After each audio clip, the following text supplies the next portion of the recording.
Yo, what's good, everybody? Adam, What's how good? are we feeling, man? Bro, living the dream, man. Living the dream. Just Lots happening, bro. This is busy times, man.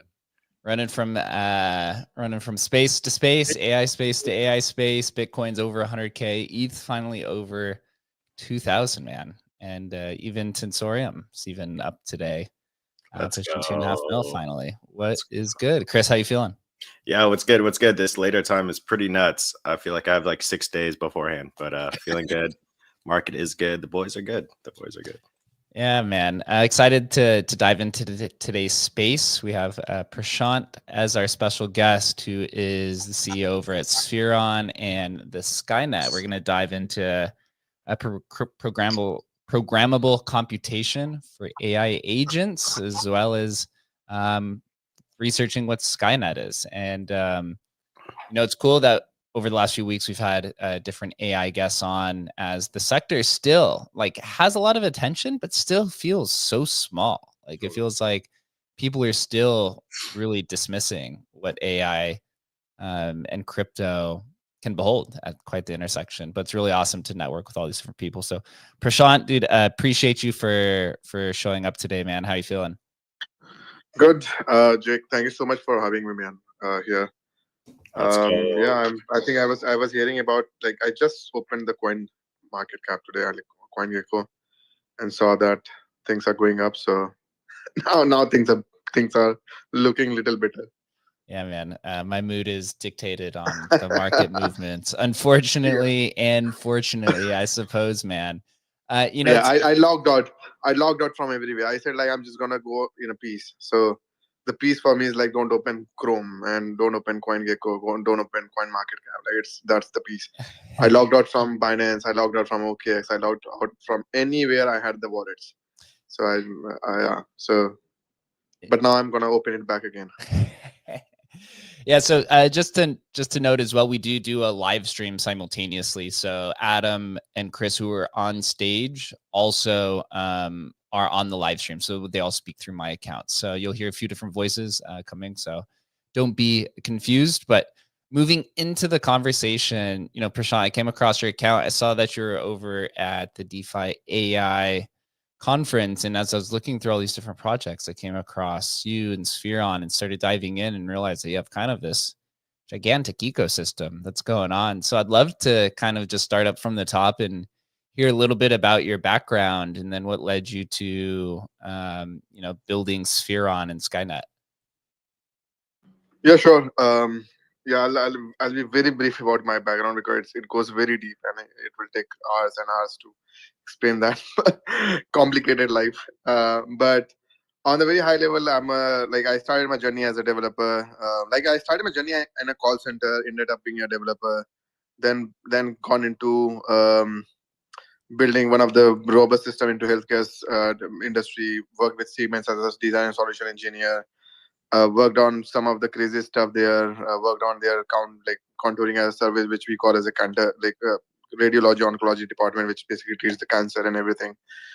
Moved on from there, joined startup, started building there. So it's just building. And then suddenly in 2020, my co-founder, he and I was in the same company. He was with, if you guys know, I don't know, like nowadays nobody talks about any developer platforms. But that time it was like there were a lot of developer platform out there, like helping new devs to come into the space and build a lot of crazy good stuff. And one was Gitcoin that point of time. Oh, I remember. Yeah. So Gitcoin, we became the part of Gitcoin. We were like heavy. But we were among one of the largest paid like hackers there. Like we were cooling, we were coding and having a lot of fun there. And then over the years, we realized in 2020 end itself, like we should do something for this space because this space has a lot of potential on the tech level. And I come from solution architect background, so I have a very good knowledge of like how the solar system design and everything just works. And me and my co-founder just said is like, where do we have expertise into? Because in crypto, if you look at even since starting, a lot of times crypto has been looked more of a like poker table, right? If you don't have those skill sets, you can't make it inside the crypto. And we were like, we don't come from that background. We can't do that. And then we found a very nice thin line, and I bet a lot of hundreds of people, even like many people in Web3 don't even understand this thin line. And we are on a mission to make people understand this, and that's called decentralized infrastructure, right? So that's where our journey started. And since we were infra folks, we said like, let's go all into this infra side. And this is where our forte is. This is what we understand. This is what we live and breathe. Let's go and start building something here. And that's how our journey started in crypto. Like my journey started in crypto. My co-founder, he was already in the crypto. Now coming back, yeah, I'll pause here.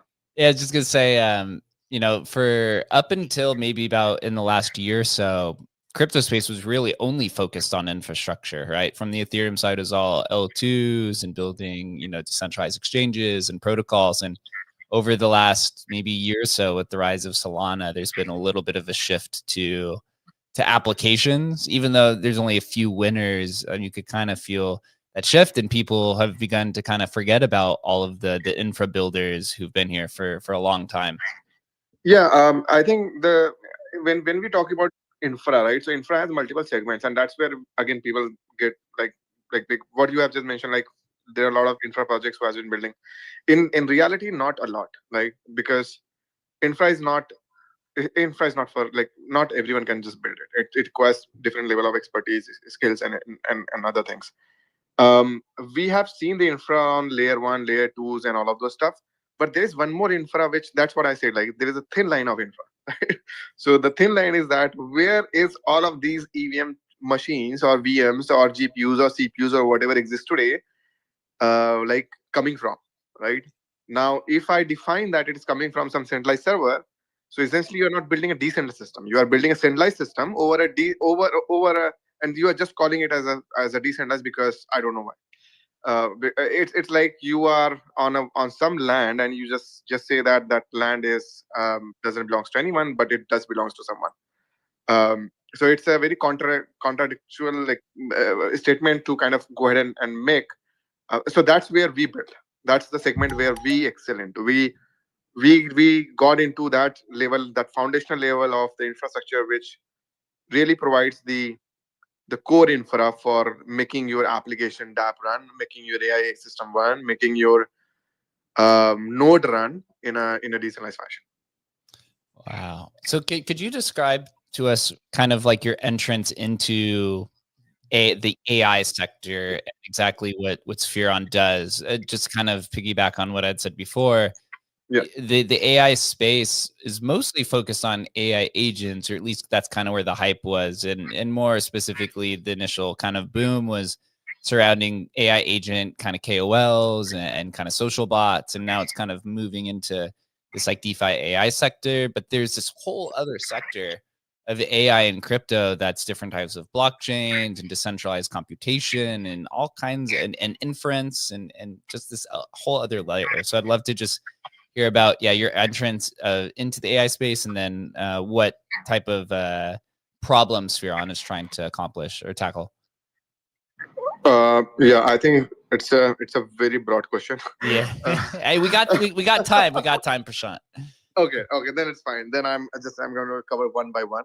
So first, I would love to cover like what Spheron is and its vision, because everything is attached around it. So our vision at Spheron was like, initially it was very simple, like make everyone easily accessible decentralized infrastructure. That was the first part, which we like, as it's our motto in our team also. Like we live and we believe in that theory. Now, second was that, not second, I think it's the very high level vision which we have is build the world's largest community powered data center, which is programmable, which is permissionless, which is decentralized, and people should be able to go ahead and provide their computation power. I don't know how many people have seen. There's a series, I forgot them. It's Silicon Valley, I believe. They were trying to just build that system where they were trying to aggregate compute around the world from all of the devices out there, right? Imagine the same thing for Spheron. Right now, Spheron just did it. It's no longer a theory. It's in practical. Today, if anyone has a CPU, GPU, anything which is sitting at your home, at your house, even your office desk, your data center, or wherever you are, wherever you have compute, you can always attach that compute when it is not getting used.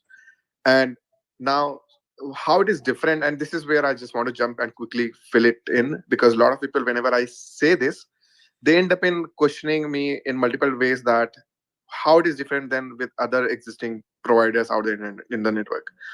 And I'll just throw a very small sentence here. Like, Spheron is built with the experience. You just go ahead and use the experience Spheron, and then go and use some other providers out there in the same space of ours. You will come to know. I won't have to like go dig deeper into that. But in a nutshell, we make it more. We bring everything like fully on chain. So that's what our forte is at Spheron. Now, yeah, you were about to say something. No, go ahead. Yeah, now I'm coming back to the second one, is like what you have asked is like entrance into AI.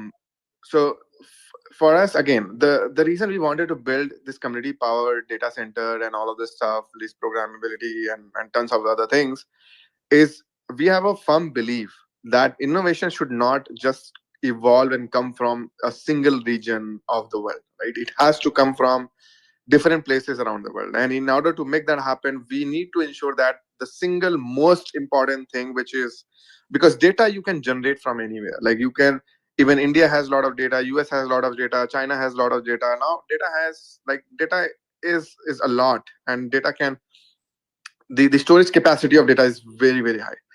But when it comes to compute, it's not that cheap, right? You cannot just go ahead and like get out the compute easily into the market. You have to pay upfront. Like even today, as we speak, there is one thing which you will never find free. There are few teams might be giving out free. I would like go against that, but there are few, again, they are not giving out free. They are doing their customer acquisition strategy, which I don't call it as free. You always pay for compute, right? And that's where we thought is like AI and the thing which we are already building.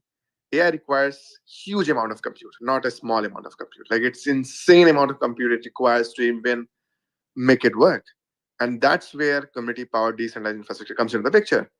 Now imagine your laptop, when it is not getting used, coming to the open marketplace, and I'll throw some numbers and factual numbers here. In the past 4 years, like every year, gaming PCs are being sold at around $50 billion to $80 billion market cap. Like gaming PCs have. What those gaming PCs do when gamers are not playing those games, right? They just sit idle. They don't do anything. That's a very simple things to look into how we solve it. Now, what we are trying to do is like we are trying to bring those machines into the network, installing, let's say, Llama 3B, 7B, 8B, 80B, depending on like what are the machines which you are bringing in, and people can just go ahead and deploy and rent out those machines out. Now, the beauty of Spheron is one thing which I would love to add here is we don't sell you LLM inference endpoints. We sell you compute. There's a difference between us and there and a lot there. So with Spheron, you can not only just run an LLM inference endpoint, you can also deploy an agent on top of it. So that's which basically like that's where we enter into, like from the Spheron, we bring the programmability around the compute. You can go ahead and execute transaction. You get the compute out and you do whatever inside that. I'll pause here. I know I have spoken a lot. One question just from like a technical perspective there. Yeah. When you're using, computers that are dispersed, globally, basically, to do this LLM compute or whatever, it seems to me that would be way less efficient, meaning it would be a lot slower than if I'm using a data center where it's all in one location and kind of coordinated locally. Am I right in assuming that, or have I missed it? Yeah, you are absolutely right. There's no like it's fair to say that. So from a user's perspective, is it just I want to use it this way because it's significantly less expensive, and therefore I'm willing to put up with it being slower and that sort of thing, or what's the model tell me why I would want to use this? Amazing question. So first thing first. So essentially, look at it into this way. If you look at, to answer this, I love to kind of jump into the user segmentation, and then I think that will really help you to understand is like why and who are the people who we are looking at. So if you look at on the user side, there are multiple segments of user, but I'll just pick few. There are developers, like, and these developers again can be a lot. So there are developers who might be working in an enterprise. There are developers who are freelancing. There are developers who might be like into colleges, universities, and all of these spaces. So our core focus is to give these developers an easy tool to go ahead and lease out the compute from anyone around the globe and perform any kind of LLM inference endpoint. Now, question comes into the picture like, are these developers really going to use it because it's going to be like slow? They don't care. Like for as in a development environment, imagine this way: in every system we have 3 environments. A lot of time we have 4 to 5, depending on like which are the system which you are following. But you have development, staging, and production, right? When you are in development, you don't really care how fast your system is going to be because you are just testing internally.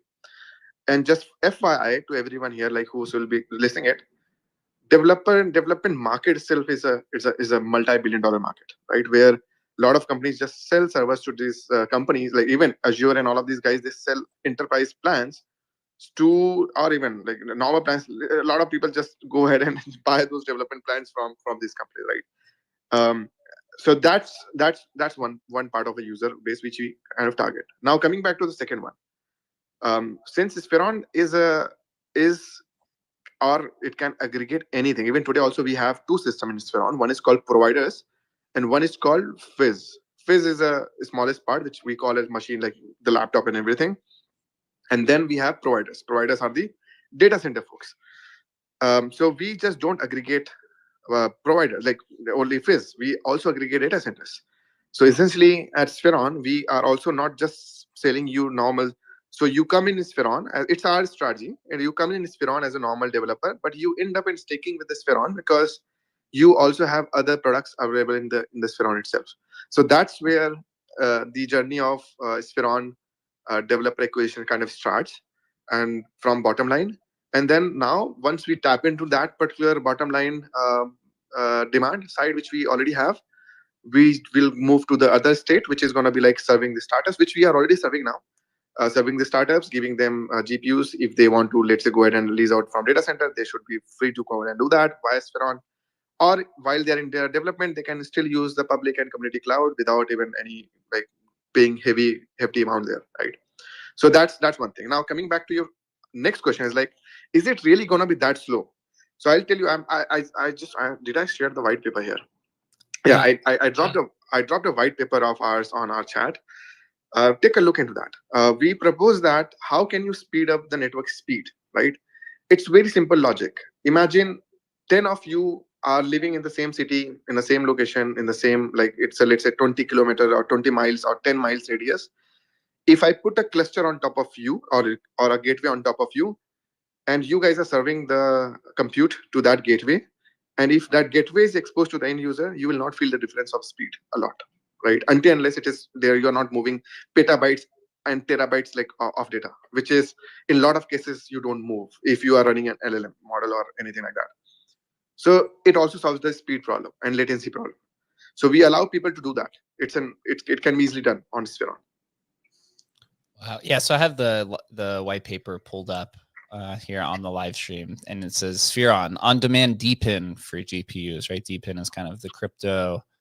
Yeah, the crypto. We have to put that. Yeah, nomenclature, right? Yeah, for marketing, right? Decentralized physical infrastructure for those that are listening. Right. So you have GPU resources. It's for AI. You're doing this decentralized cloud computation, right? So it's not just for inference. It could be also for kind of server costs and so on. What type of clients in the crypto space are using Spheron right now for their computation? Is it primarily AI companies? And if so, is there any specific sector of it, or if it's not AI and it's a different area? Just love to hear kind of who's using Spheron right now. Yeah, sure. So I think the usage in crypto is very tricky. Okay. So that is something which we wanted to like tackle first. So how we kind of tackle down our user acquisition phase, because GPU is limited in supply. We also don't have infinite GPUs. Till the time we don't have millions of these compute machines which are coming to the network. So for now, what we have done, we have built some amazing cool application on top of Spheron, which I'm also going to drop it here. And you won't believe they eat up our most of the compute in Spheron, right? So we don't even have to go and sell it to, as of now, since we are not doing off-chain selling of compute. So if you are doing off-chain selling, that's a difference. We do that, but I don't want to count that here because that doesn't count on chain or anything like that. So I'll stick with the most of the things which are on chain at Spheron. So there is an application which we have built called Supernoders. It's very crazily built application, very simple. Is you log into it. There is we partnered up with Jensen, Cusco, and all of these guys, basically their community and everyone.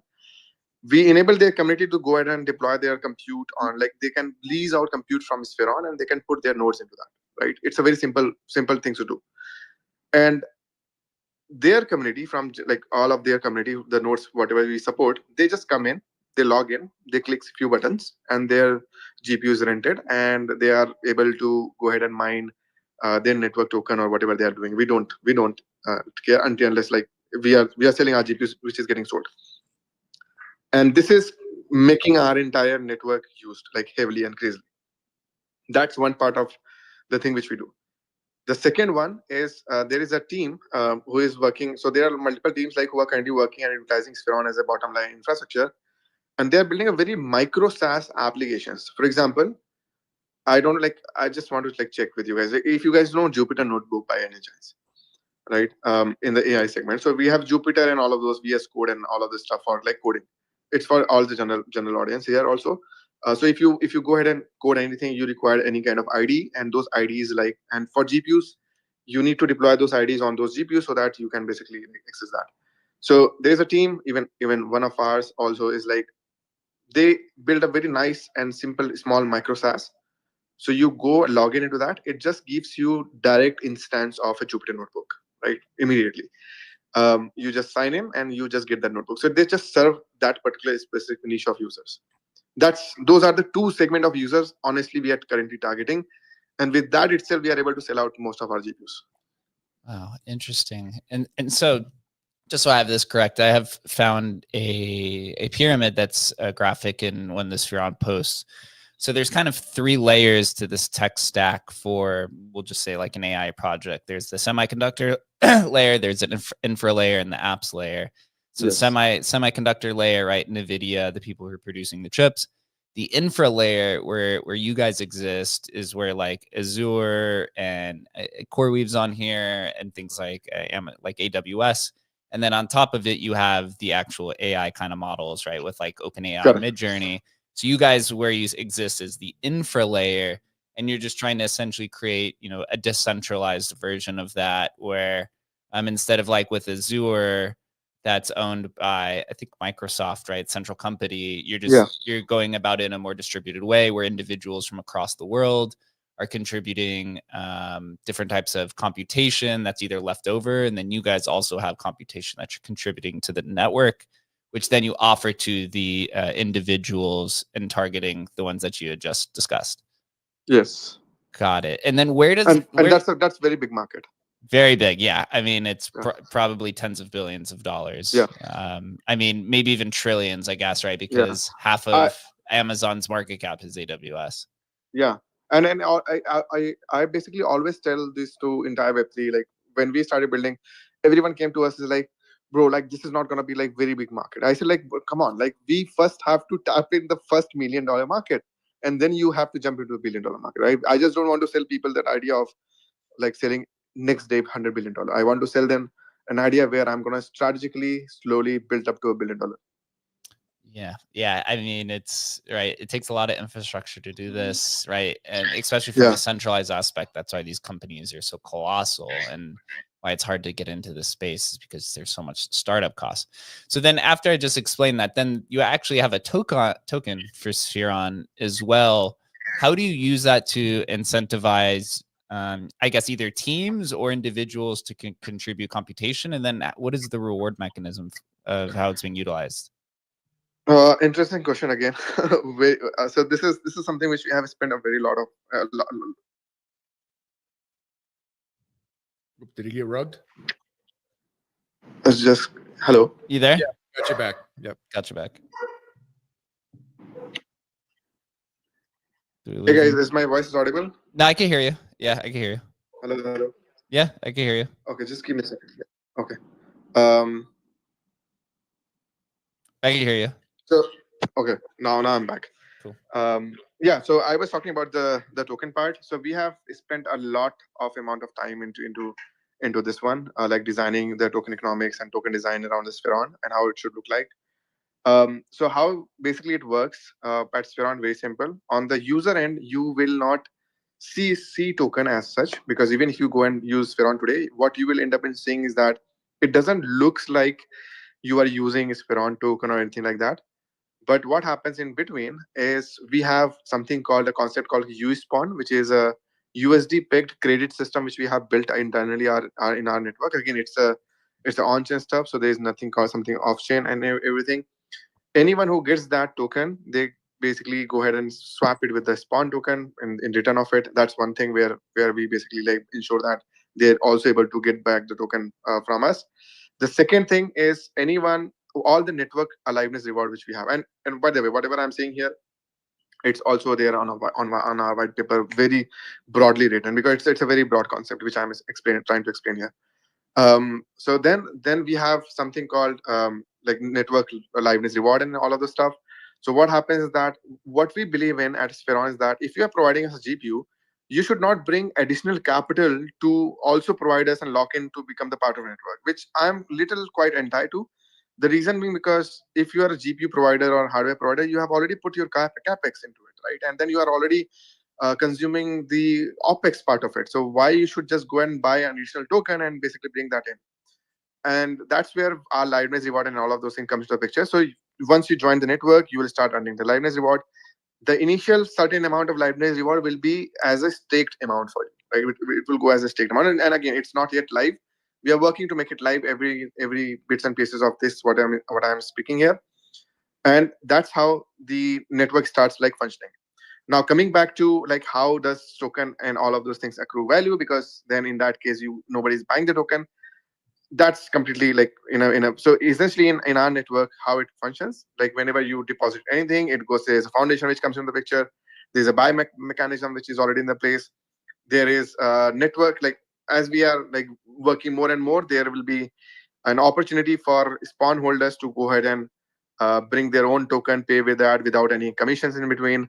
So all of those features also kind of getting enabled. That's where the entire economics of this spawn token flywheel kind of kicks into. And then we have other plans of like bringing more liquidity, allowing user to like go ahead and like stake their GPUs and take out the liquidity. So we are currently working on a few more concepts to bring in more utility around spawn. Got it. And from my understanding, Spawn is not launched, correct? No, it's not. Okay, cool. And then another final part, I guess something to this whole piece is something called Skynet that's also in your profile. The kind of bio of it says, "I'm the genesis of the fully autonomous agent that's powered by Spheron network." So is this an agent platform or just a specific type of agent that you're deploying on top of your own infra layer? It's a framework actually. So essentially what we wanted to build is like it was a like our mind concept, and I'll also share if you go to my Twitter and go to articles, I have wrote multiple articles around the same. So the thought was very simple and it was very straightforward and easy to implement from our side because we have built a lot of infra around it. So the concept was like if we allow agents to go and ask like or go and lease out a compute at scale at given point of time by executing a transaction, then essentially what we are saying is that these agents are no longer going to be requiring any kind of API layers to consume or to initiate a resource or access a resource in the open market, right?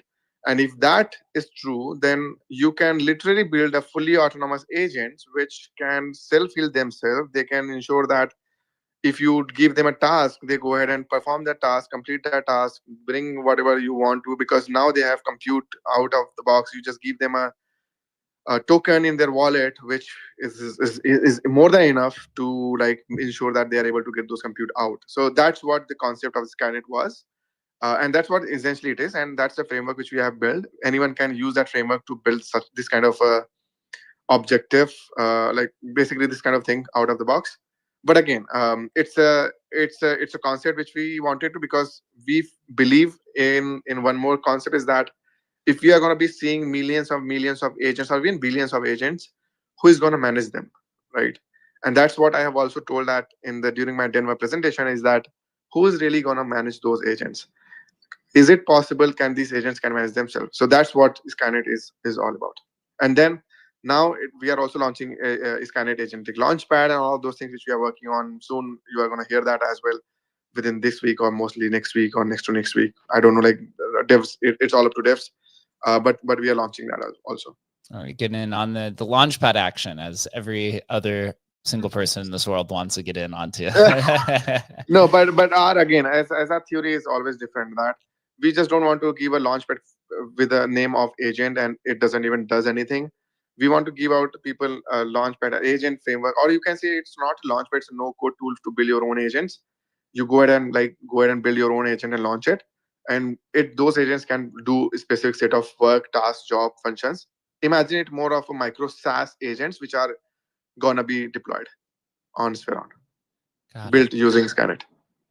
So what is your perspective then on where the future of AI and crypto go over the next, we'll say, year or so? Do you believe that agents, like every crypto user is going to have multiple agents that are kind of transacting on their behalf? Do you think that agents are just going to be, the majority of transaction volume? Do you think maybe this is something a little bit different and it's a little bit overblown, where people are just going to be using agents off chain, to build products and different types of things, and then put that work out into the real world? And then, I guess longer term, how does Spheron play into where you believe the future of crypto and AI are moving over the next few years? Yeah, so for me, I have a very, again, Spheron is fairly straightforward. Like, as more and more agent will evolve, the more compute they would need. The more compute they would need, the more Spheron will grow.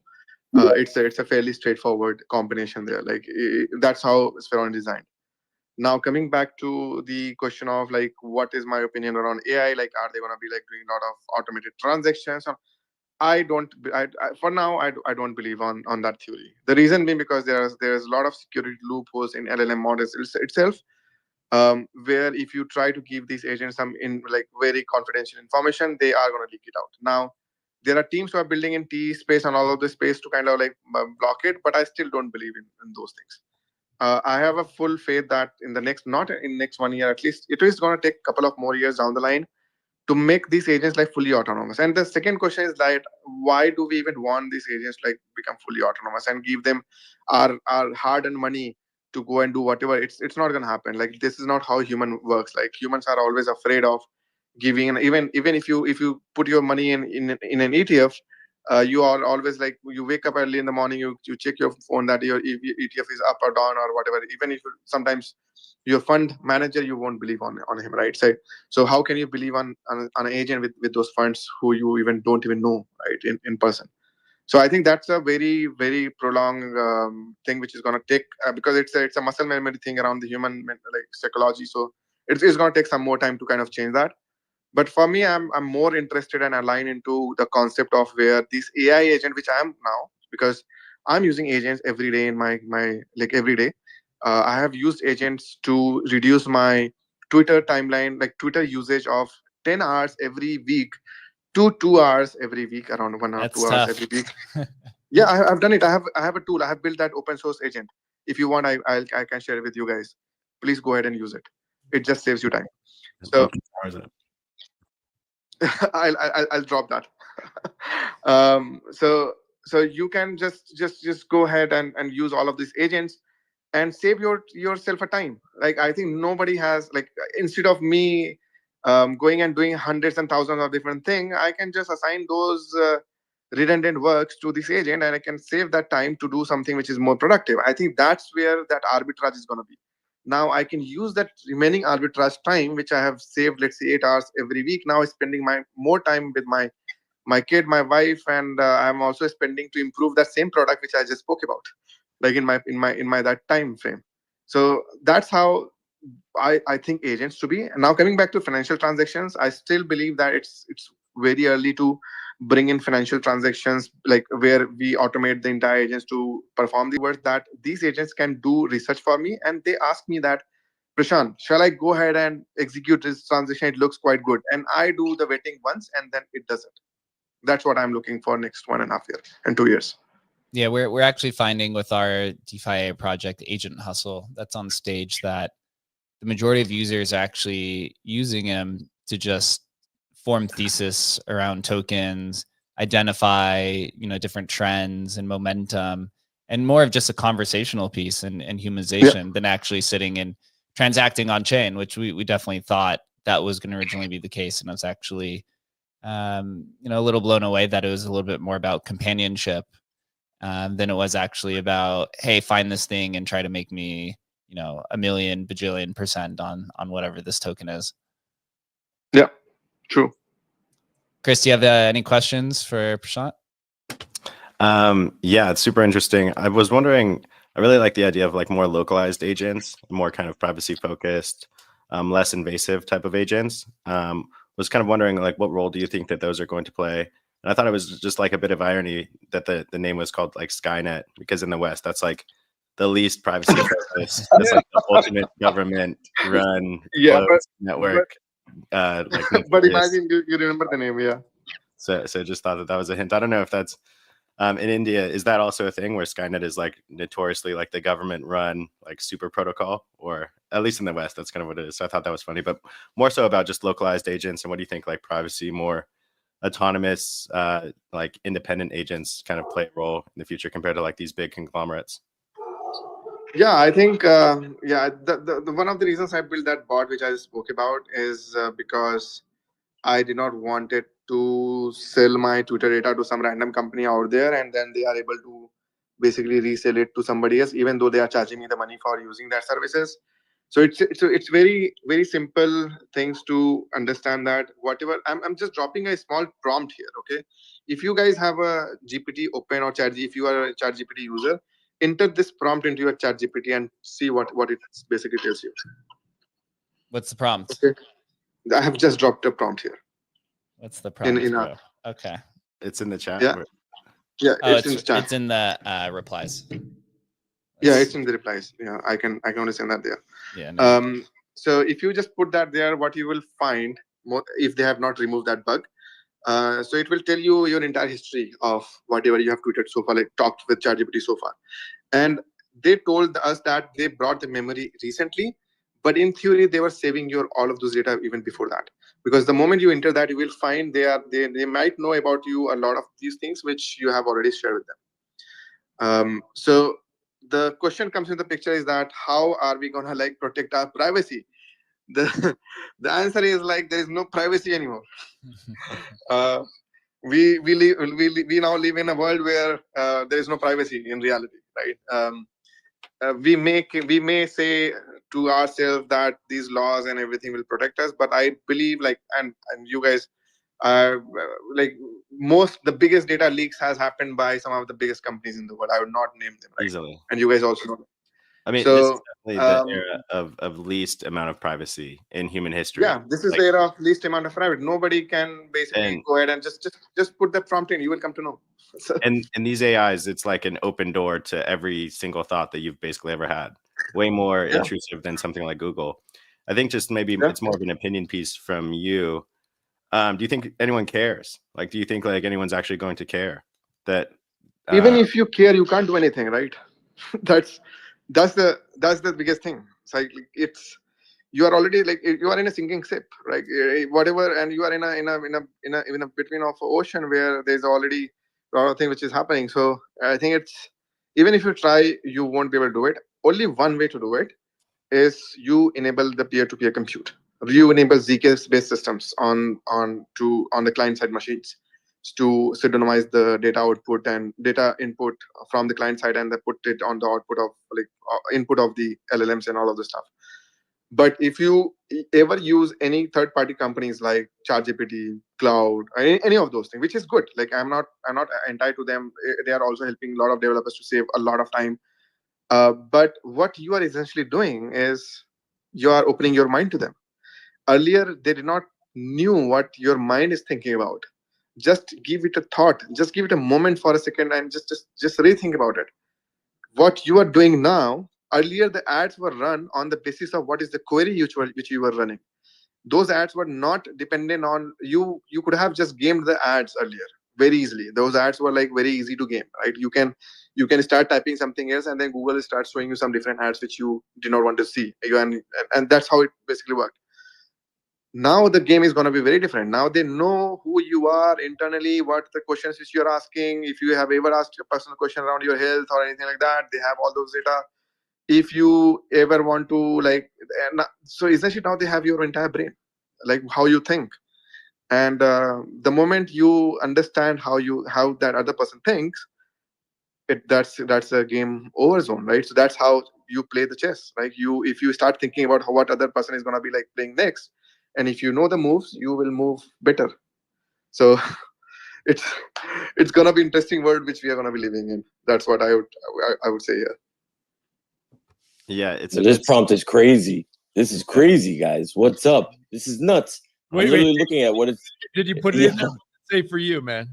What's it say? So it gave me a whole fucking first it said no, right? It said sorry, I can't provide that, but like that's just the bullshit, right? And it's like, come on, like you give it you massage it a little bit, and it goes, here's a condensed version of the requested sections formatted in raw JSON, and it gave me assistant response preferences. It gave me the top 10 preferences that I have.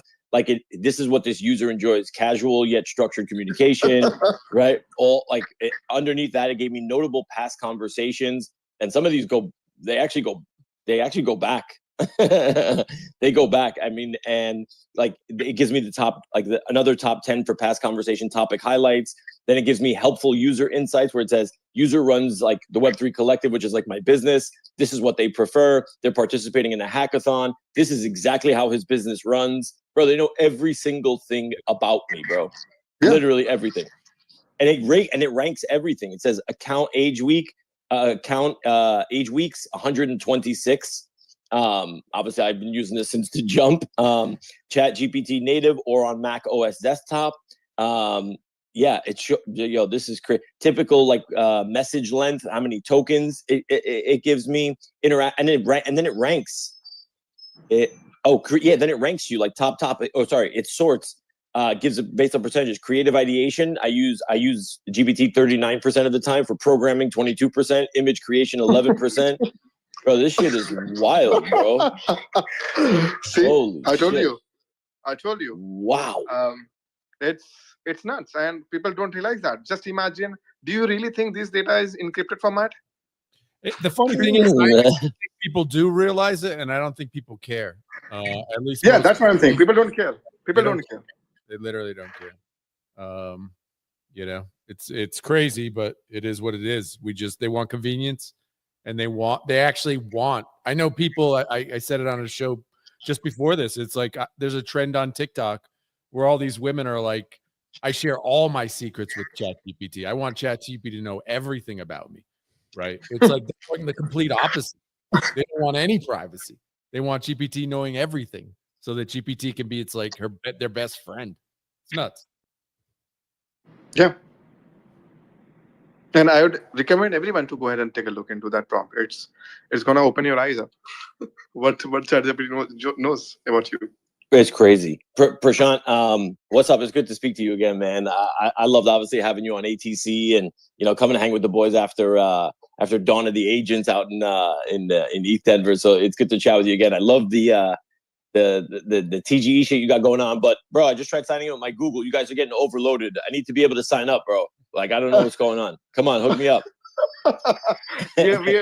we were overloaded. So a lot of people. There were a lot of people signed up, which came into, and then our page went down. Now we made it up again. So yeah, it's a good thing.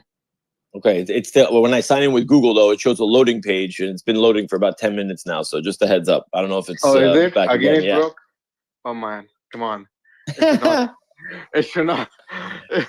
Okay. But yeah, definitely look into it. And Agent Hustle team, I have some good news. The WAGMI team has officially reached out. They want to speak with you about figuring out some sort of integration, or I don't know, but they want to work with you in some way, shape, or form as well. They were like, wait, these guys have the AI XBT data? I'm like, yeah, motherfuckers. So, so let's cook, boys. Cool. Yeah, just shoot me a DM in our Telegram chat, and we'll continue there. We do have the MCP live. People have started using Hustle in Discord notifications, Telegram, emails. Once we get the actual SDK live, then you'll be able to actually funnel them into any crypto protocol that you'd like as well. So we'll continue the conversation there.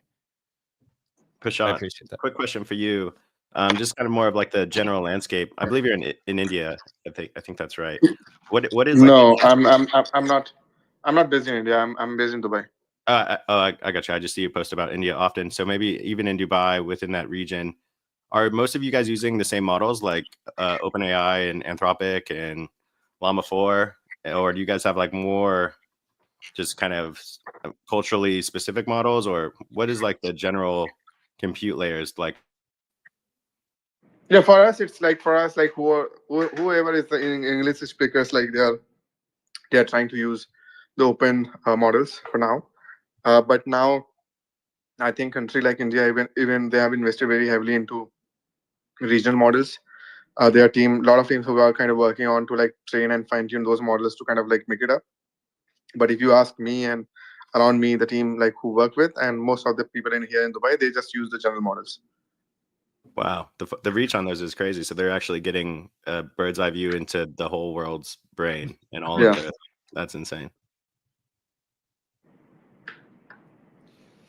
Yeah, Prashant, I appreciate you for joining us. One final question for me is, what happens after the TGE? Like, what's the plan there? And then, do you think that this, will attract the right type of users? Because once you launch a token, right, you bring over the degens, and it brings this whole other layer that's not just, builder focus, which you've had for the majority of this build, right? Because you're attracting dev teams and individual contributors to computation, but now you're going to have this whole degen side that's going to be participating. And then also, when the token launches, does that impact the I guess you would say like the throughput or the use of the network? Is it impacted anyway? Because I have seen different type of token systems with for infra layers where the token is a payment, but then the token is a payment for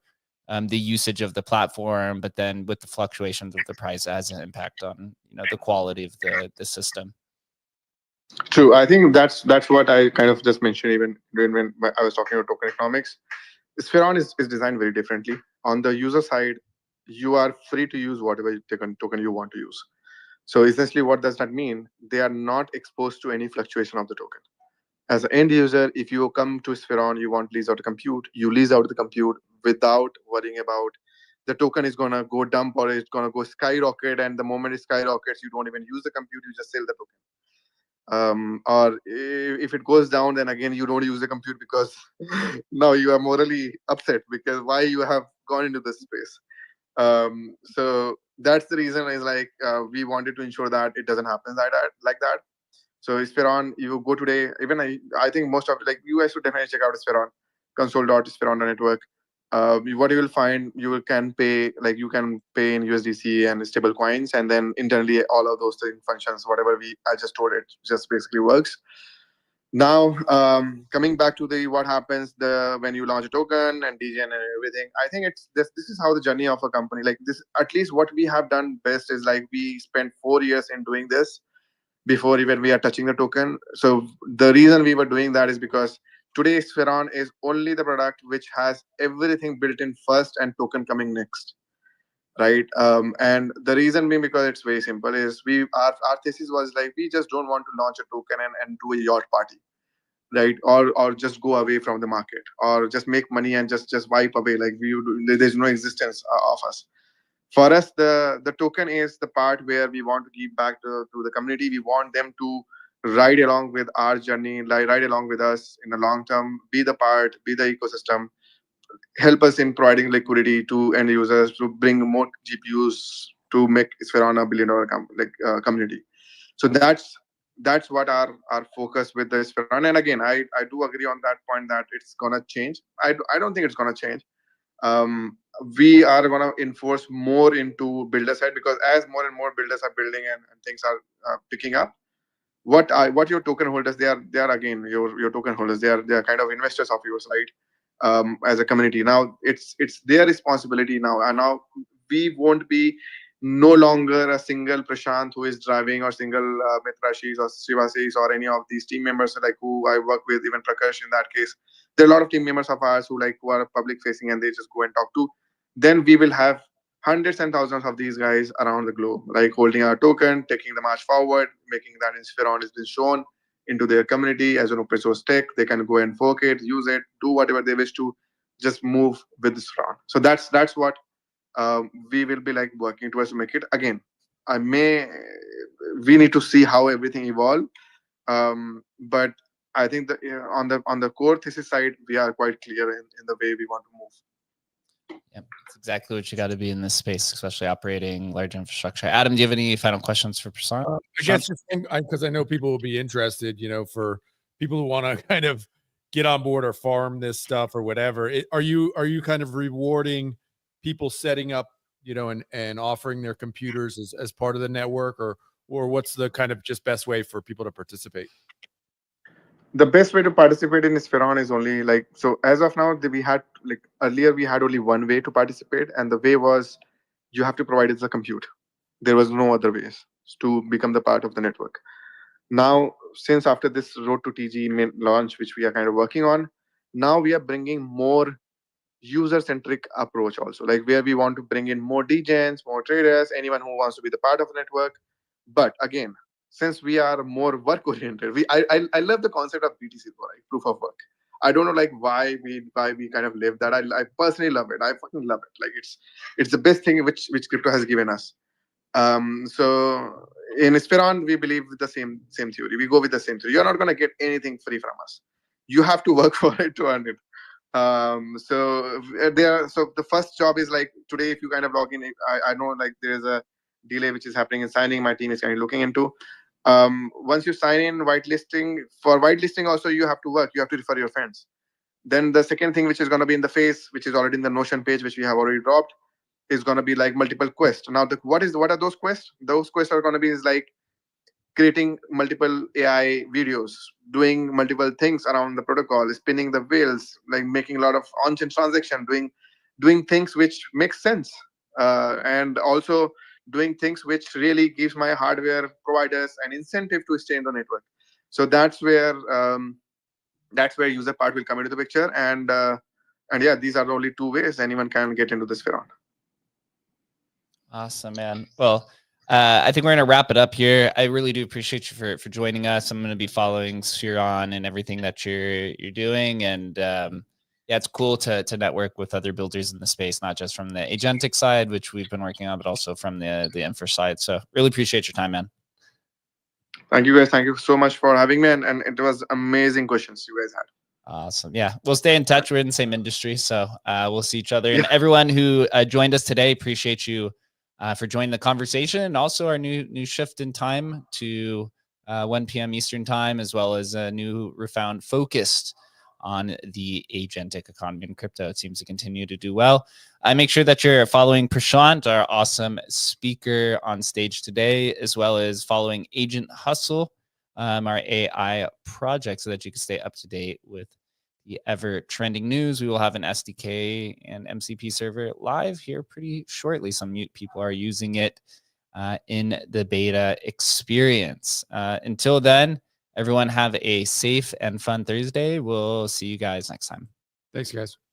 You guys, bye-bye. See you guys.